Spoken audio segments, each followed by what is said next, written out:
Good morning, bass heads. Welcome back to Little Rippers TV. It's a beautiful morning out here this morning, guys. Flat out beautiful. It's nice. It's got a perfect little overcast morning. This guy is rolling,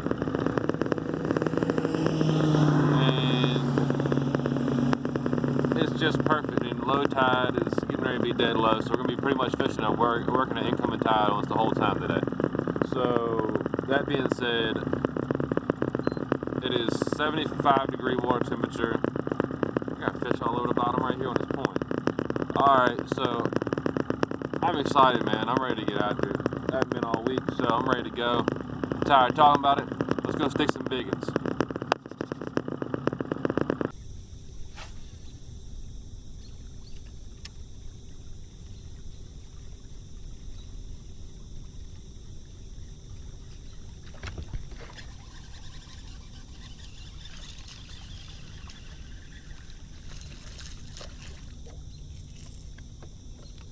Not what I'm looking for, but he hammered it. That was kind of funny, because if you look at this fish, the daggone bait's almost as big as he is. He wanted it, so it might be telling me right now that they might be very active right now and going after anything, like they should be for the fall. He's a little guy.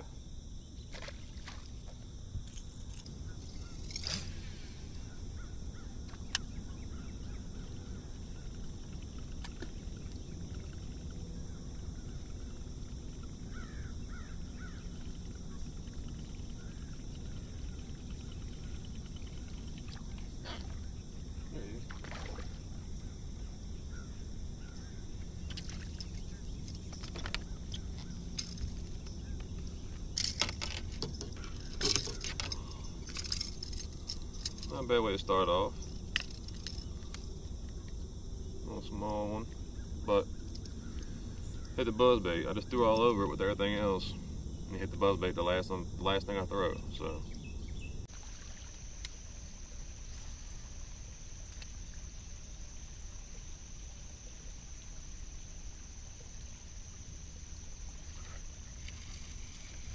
That's a giant.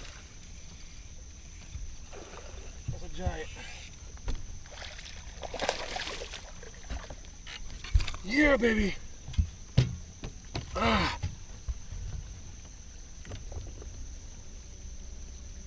Beautiful. All right, guys, that's a solid 5-pounder right there. I threw my popper in there, and I seen her swirl, and she kind of didn't, like she wanted to take it, but she didn't. So I turned around and threw my chatterbait in there and ran it all through that brush, and she just laid on it, man. That's a nice fish. I'm real happy with that right now. See all the black spots on her right there? That's supposed to indicate that it's a very healthy area, of fish, and that's actually a good thing. So it's not oil or anything like that. It's actually a good thing. So if you see that in your fishery, it's a good thing. So another thing I wanted to point out is, look in her throat. I don't know if you can see it, but her crushers are real red. So that means that she's keying in on crawfish. That's why they get real red. They're keying in on a lot of crawfish and things of that nature. So let's let her go and get back out to some more. Let's get it.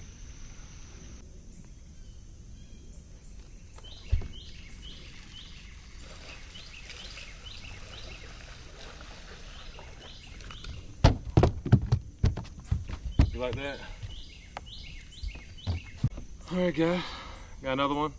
Come on a jig. I want y'all to look at this fish. This is the most bug-eyed fish I've ever seen in my life. Look at this. Look at his eyes. Tell me that ain't bug-eyed. That is crazy, both of them. It's not just one, both of them. So let's let this guy go, little bug-eyed bastard, and get some more.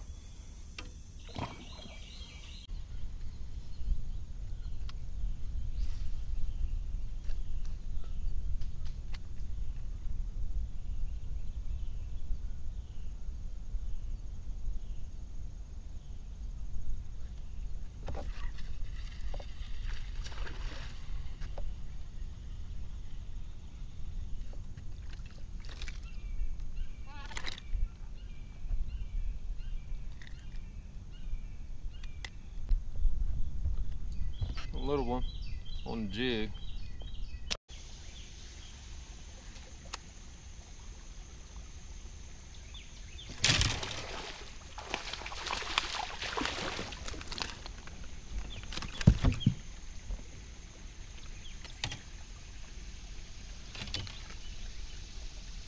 Another one on a chatterbait, guys. Of a brush pile. Definitely think we're on to something here. Definitely think we're on to something here.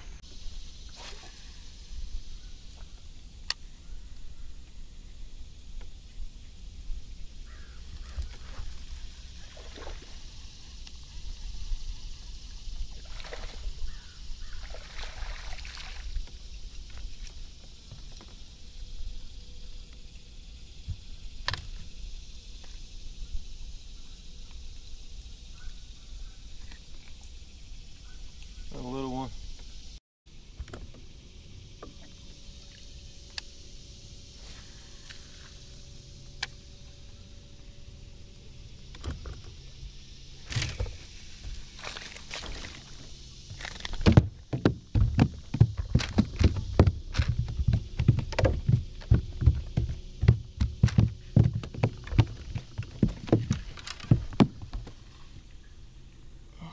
Another little one on the chatterbait. That's gonna do it for today's video. I'm gonna go over with you real quick what I used today to basically to give me a success for today.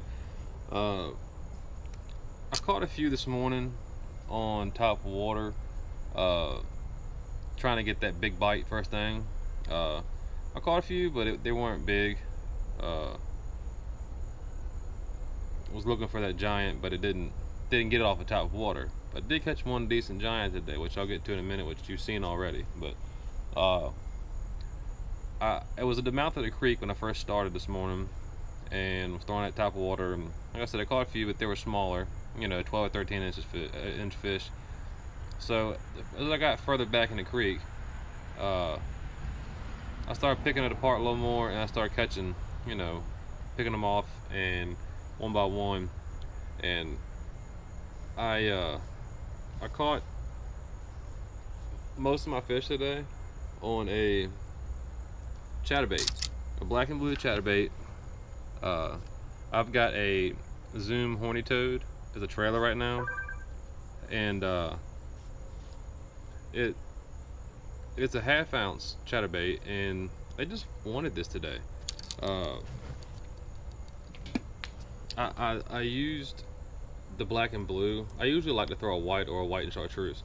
I used the black and blue today because the water was so muddy today, and it's kind of the darker silhouette, you know, stands out, and you know, the vibration that chatterbait puts off, a substantial amount of vibration, and it's easier for them to find it. They have that lateral line, and they can, you know, feel the bait and, you know, all the noise it makes. So I caught my giant on this today too. It was over 5 pounds, and what happened is I threw a popper in there first, up in a brush pile, and she swirled on it, didn't take it. So I put the top water down immediately, picked my chatterbait up, threw it up in the brush pile, ran it through that brush pile, bumped it into some limbs, and she just hammered it. So you've seen that footage earlier. It was a nice bass. So remember that when you're using chatterbaits, don't be scared to bump it in the brush. Sometimes you'll get hung up, it happens, but if you keep it the line tight and steadily moving, you should be okay. And it's worth the fish that you'll catch. Now, I have this chatterbait rigged up on a Enigma Phenom. It's the Titanium series from Enigma, and I love this rod. It's a 7-foot medium heavy rod. It's got a lot of backbone in it, but it's also got that fast tip, and I like that a lot for my chatterbait because it lets them, when they hit it, it lets it load up, but it also has the backbone to hoist them out of anything that's in. I also like using this rod as my jerkbait rod in the cold months. But I have it rigged up with a Quantum Energy PT. It's a 7-to-1 gear ratio.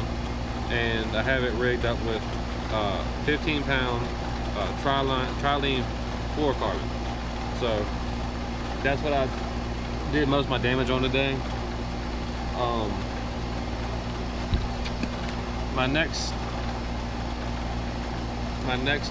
bait that I caught a lot more of my fish on was the, and you've seen me talk about this before, is the Buckeye Lures Gerald Swindle, the G-Man signature jig. It's a 3/8 ounce little ball head jig, and it's called Ballin' Out, okay, from Buckeye Lures. So it's a good jig. I like the little compact design it has. It's not a really big jig. It's kind of a smaller jig, but I like the compact design for these river systems, and it does well for me. And I have it trailed up with a Raid baby crawl, and I got the tips of the crawls. I put in a little bit of chartreuse spike it to help with the visibility. So and I have it rigged up on a Ducket 7'3", medium heavy. Well, actually, it's a power heavy. I'm sorry, it's a power heavy. It's a flipping rod. So I like, you know, obviously you want your jig rod to be able to flip. So it's a 7'3". It's a Ducket Ghost. Now, a lot of people talk bad about these rods. I've never had a problem with them, not once. And it's gotten me. I've had fish hooked up in some heavy, gnarly stuff too, and it pulls them right out. Never had an issue with them, and it's been a great rod. It's very sensitive too, but it's got plenty of backbone. I mean, you can feel the hit. I mean, you can have it sitting on a slack line, and you can feel it, the hit, shoot all the way through your rod. So I love the sensitivity of this rod. And I have it rigged up with a Mark Rose Signature Series Lew's speed spool. It's also a 7-to-1 gear ratio to help you, you know, get the line up faster and set the hook. And I got it rigged up with 17-pound Trilene fluorocarbon as well. So it's a good rod setup. Like I said, I caught some this morning on topwater, a buzzbait and a spook. But most of my fish, I think I caught like 6 or 7 on a chatterbait, and like 3 or 4 on a jig. You know, so I caught a few more after the video camera battery ran out. I caught a few more off a chatterbait, which I didn't get because I ran out of battery. But it was a pretty productive day. So I hope you enjoyed it. I hope you enjoyed that giant. I know I did. I was due for a giant. So I hope y'all liked this video. I hope you subscribe to the channel if you haven't already. I appreciate every one of y'all that has. And let's try and get this channel up, guys. Let's try and get it up to 10,000 views. I need some help. So I got no problem putting these videos out. I just need your help to help it get the word out there. So I appreciate you watching, and I'll see you next time. Remember, be a bass head. Peace. Sponsored by Cross Timbers Taxidermy. At Your Home Day Spa. Oakwell Window Cleaning.